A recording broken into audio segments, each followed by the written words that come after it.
Cool. Right. Righto. Good afternoon. I'm here with Jim Campbell Clause from AHA Viticulture. Welcome. G'day, mate.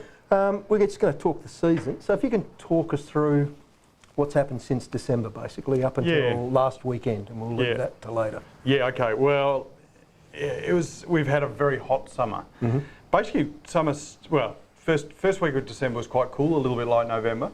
And then the rest of summer, the heat started, and we got hot temperatures, quite warm nights, and we got a lot of wind. And that was the cycle. It was just big highs going through, and strong winds, east winds, which are a little bit unusual down here, and southeasterlies. And then later in the month, we started getting southerlies, but strong wind and lots of heat.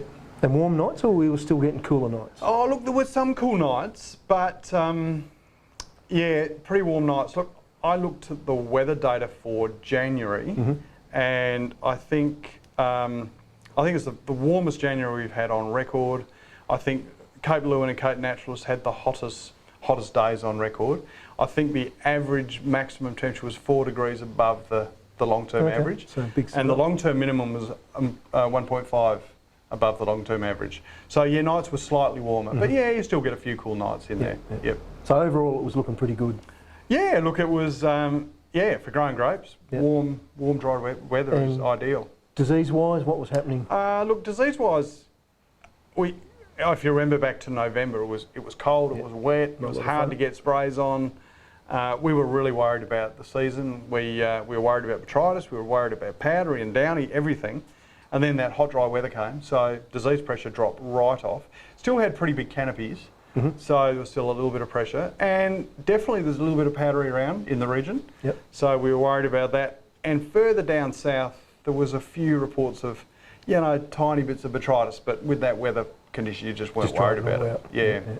And then, so it was a lot of water usage for the dry season to try and compensate? The main job for our guys was making sure water was on. And we were using a lot of water, and and just checking systems, making sure they were on and the blocks were coming on. Any issues with the irrigation system showed up very quickly, and we did a lot of maintenance, making sure things were on. But So with the warmer conditions, were you changing what you were doing to the canopies, leaving more leaf on? Oh look, we often do a lot of leaf plucking earlier in summer, sort of pea stage size. And pea-sized stage, and we didn't do as much opening up as normal. A lot of trimming because canopies grew a lot because of that water from November. But no, didn't need to open canopies up, or didn't think we needed to open them up. And then we get to last weekend. Look, I think we all saw it coming. We all heard about it. We all just waited for it because it was like, yes, 4 days away and 3 days away and 2 days away, and then bang, we got, I saw someone did a photo of the radar and called it the Great Death Star. I thought it was quite good. So. Yeah, it was, what do we get? I think, between 60 and 100 mils, depending where you were. Yeah, and it didn't really matter. Right through the whole grape growing regions, from the Swan Valley to Geograph, Margaret River. I think Franklin got 60 as well. Yeah, Franklin got a big. So I don't know what Barker got, but Pemberton got a whole heap. But I think Carradale probably won with a 100 and something mil. 100 and something. So that's obviously changed the situation dramatically. We've gone from hot dry conditions to now cool wet conditions, humidity, and those little bits of botrytis are now sort of firing up and becoming a bit of. Okay, so. We've got some advanced botrytis. This probably has only been growing for 3 or 4 days, but with the conditions we've had, it's just going to grow and proliferate. So we'll need to remove those bunches, and we'll need to get some sort of protection onto the fruit that's still clean. Shiraz, a little bit more thin skin, so a bit more susceptibility to botrytis. But we've seen a little bit of splitting in Shiraz, but not a lot. So the reds are, Tempranillo, Mataro, Grenache. Going to be susceptible to a bit of splitting. Those things don't like the rain, so they'll see a bit of splitting, and then we'll be worried about splitting and botrytis. But the white's a different story. They're sort of all over the place. We've seen semi-on split in some sites, and then in other sites. So it's not, I've seen the same as well. So Sauvignon Blanc seems to have held on quite well. Chardonnay seems to have held on quite well, but that I don't depends know. where you are, I think, from what I've seen. Yeah, no, I think you're some right. further ahead, and then maybe a little bit impacted by the conditions of flowering and what's happened. So, And also gingins. Because small berries, big berries. Yeah, the small berries seem to have split, and there's a little bit of a concern with that. And we're probably, before the rain, we were probably 10 days away from harvest. Yes, so another week. For most. So probably add a week onto that. So now we've got another week to get through. Yeah. So there's a bit of work to do in the vineyards now to overcome those issues. Yeah. So you've had to get a lot of nets off, do some sprays, or you haven't gone to that stage yet? Yeah. I guess what we've done is looked at blocks, decided what we need to do. If we've got splits and botrytis or potential for botrytis, we've done some leaf plucking. Yep. Tried to open up, particularly the cooler side on the whites. Haven't worried about the reds unless they've really needed it. And then, for sites where we haven't got nets, we've sprayed sort of straight away. Sites that have got nets, we've plucked, keep an eye on that and decide what we need to do. So that might be a pass to go through and remove anything that's got botrytis.